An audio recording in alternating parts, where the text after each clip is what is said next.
Friends, आपका स्वागत है हमारे यूट्यूब चैनल में। आज हम एक पीएलसी पैनल है हमारे पास। ये जो आप देख रहे हो, ये एक पीएलसी पैनल है। तो आज हम इसके स्टार डेल्टा मोटर है इसमें लगा हुआ। तो ये बेसिकली 24 वोल्ट डीसी पे ऑपरेट हो रहा है। ये जितने भी आप देख रहे हो, ये 24 वोल्ट डीसी पे ऑपरेट हो रहे हैं सारे कॉन्टैक्टर। तो आज हम देखेंगे कि जो स्टार डेल्टा मोटर होता है, उसमें मेनली क्या-क्या फ़ॉल्ट आता है, तो उसका ट्रबल शूटिंग हम कैसे करते हैं। आपको इस वीडियो में सारा कुछ बताऊँगा मैं कि कैसे-कैसे जब मोटर हमारा ट्रिप कर रहा है, तो क्या-क्या रीज़न हो सकते हैं। सारा कुछ आज आपको इस वीडियो में डिटेल से बताऊँगा। तो हमारे साथ इस वीडियो में लास्ट तक बने रहें। तो फ्रेंड्स, आज हम मोटर के ट्रिपिंग के रीज़न्स के बारे में जानेंगे कि जो हमारा स्टार डेल्टा मोटर होता है वो किन-किन कारणों से ट्रिप होता है, ठीक है फ्रेंड्स?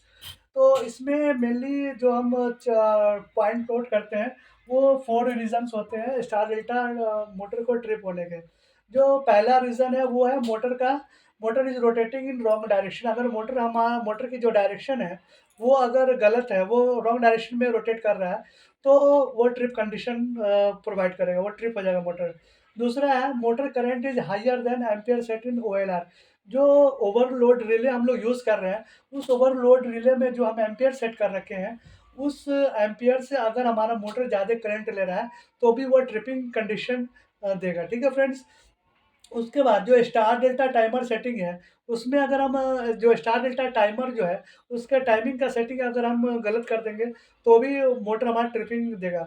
चौथा आता है कि जो मोटर का 3 कॉइल होता है, उस 3 कॉइल में प्रॉपर हर एक कॉइल को 415 वोल्ट एसी सप्लाई मिल रहा है कि नहीं मिल रहा है। तो आइए इस चारों पॉइंट को डिटेल में हम डिस्कस करते हैं इस वीडियो में। और एक वीडियो को स्किप मत कीजिए, अगर वीडियो को स्किप कीजिएगा तो आपको पॉइंट समझ में नहीं जाएगा। ठीक है फ्रेंड्स? तो आइए एक-एक करके सारे पॉइंट्स को डिस्कस करते हैं। सबसे पहला पॉइंट जो है, motor is rotating in wrong direction.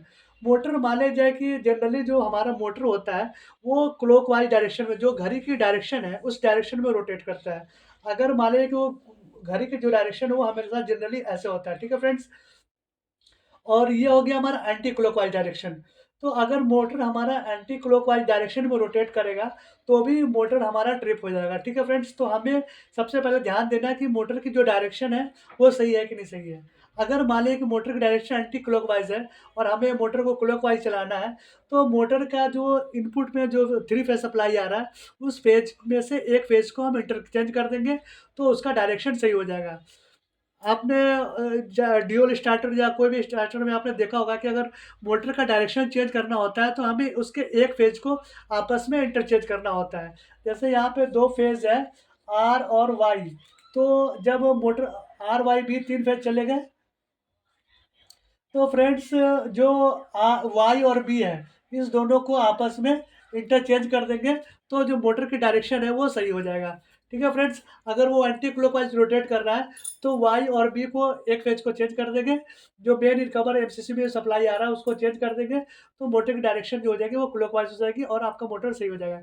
अगर मान लीजिए कि मोटर की डायरेक्शन भी सही हो गई, लेकिन मोटर मेरा फिर भी ट्रिप कर रहा है, तो दूसरा कंडीशन देखेंगे कि मोटर का जो हम ओवरलोड रिले में जो एम्पेयर सेट कर रखे हैं, उसका वैल्यू क्या है? उसका वैल्यू अगर मोटर का जो रनिंग करंट है, मोटर की रनिंग करंट पे हम ओएलआर को सेट करते हैं, क्योंकि अगर हम मोटर के जो फुल लोड करंट है, उसपे कभी भी हमें ओएलआर को सेट नहीं करना चाहिए, क्योंकि उससे मोटर जलने का खतरा रहता है। हमेशा जो मोटर की फुल लोड करंट है, उससे कम एम्पीयर पे ही हम इस ओएलआर में जो एम्पीयर दिया रहता है, वो मोटर का सेट करेंगे। ठीक है फ्रेंड्स? तो सबसे पहले क्या करेंगे, मोटर का जो आप एक तो कैलकुलेशन के हिसाब से कि आप ओएलआर में वैल्यू कैसे सेट करोगे। जो मोटर अगर मान लीजिए कि 5 एचपी का है, तो 5 एचपी को 1.5 से मल्टीप्लाई कर देंगे और जितना वैल्यू आता है, उस वैल्यू को हम ओएलआर में सेट कर देंगे और वो उसका सेफ लिमिट हो गया। ठीक है फ्रेंड्स? जितना भी वैल्यू आ रहा है उस पे ओएलआर पे एम्पीयर का रेंज दिया होता है, उस पे आप उसको सेट कर दोगे, उसके बाद वो ट्रिपिंग हट जाएगा। अगर उससे भी नहीं हट रहा है, तो तीसरा कंडीशन देखेंगे उसमें कि जो हमारा स्टार डेल्टा टाइमर जो लगा हुआ है, उसकी टाइमिंग की जो सेटिंग है वो कितने हैं। अगर वो 2 सेकंड, 3 सेकंड या फिर 15 सेकंड से ज़्यादा होगा, तो भी वो ट्रिप देगा। जो मोटर की जो फुल आरपीएम होती है, वो आरपीएम का 80% जब हो जाएगा, तो मोटर को स्टार से डेल्टा में कन्वर्ट होना चाहिए। अगर उससे पहले हो गया, तो भी हमारा जो मोटर है वो ट्रिप हो जाएगा। तो जैसे मान लीजिए कि स्टार जनरली जो मोटर जो है वो डेल्टा में कन्वर्ट होने के लिए 9 से 12 सेकंड के बीच में वो अपने फुल आरपीएम का 80% पहुँच जाता है। तो 9 से 12 सेकंड जो स्टार का टाइमर होता है उसमें जो हम टाइम सेट करते हैं, वो 9 से 12 सेकंड सेट करते हैं। ठीक है फ्रेंड्स? अब तीसरा जो चौथा जो आ रहा है, वो मोटर की 3 coils not getting 400 415 volt AC. मान लें कि मोटर की ये 3 कॉइल्स हैं। ये मान लो कि एक कॉइल ये हो गया, एक कॉइल ये और एक कॉइल ये, 3 कॉइल है। अगर तीनों कॉइल में 2 फेज़ नहीं आ रहा है, तो ये मोटर ट्रिप कर जाएगा। जैसे अगर ये पहला कॉइल है, तो पहले कॉइल में एक तरफ आर फेज़ मिल रहा है, तो दूसरी तरफ वाई फेज़ मिल रहा है। यानी इस एक कॉइल को 415 वोल्ट एसी मिल गया। ठीक है फ्रेंड्स? ये दूसरा कॉइल हो गया। तो इसमें एक तरफ हमने वाई फेज़ दे रखा है, इसमें बी फेज़ दे रखा है और ये तीसरा कॉइल हो गया, इसमें बी फेज़ दे रखा है, तो इसमें आर फेज़ दे रखा है। यानी हर एक कॉइल को 415 वोल्ट एसी मिल रहा है। ठीक है फ्रेंड्स? यही मेनली 4 रीज़न्स होते हैं, और भी रीज़न हो सकते हैं, लेकिन वीडियो बहुत ज़्यादा लंबा हो जाएगा तो मैं इसको डिस्क्राइब नहीं करूँगा। अगर आपका इसके बाद भी अगर कोई फ़ॉल्ट आता है तो आप हमें कमेंट बॉक्स में लिखें, मैं उसका सॉल्यूशन दूँगा। थैंक्स फॉर वाचिंग दोस्तों, चैनल को लाइक और सब्सक्राइब कर दें और अपने फ्रेंड्स के साथ भी शेयर करें, ताकि उन तक भी ये पहुँचे। क्योंकि बहुत से लोगों को बहुत दिक्कत होता है, फ्रेशर्स को जनरल नॉलेज नहीं होता और जॉब इंटरव्यू में ये सारे क्वेश्चन पूछ सकते हैं, तो ये जॉब इंटरव्यू के पर्पज़ से भी बहुत इम्पोर्टेंट है। थैंक्स फॉर वाचिंग दोस्तों।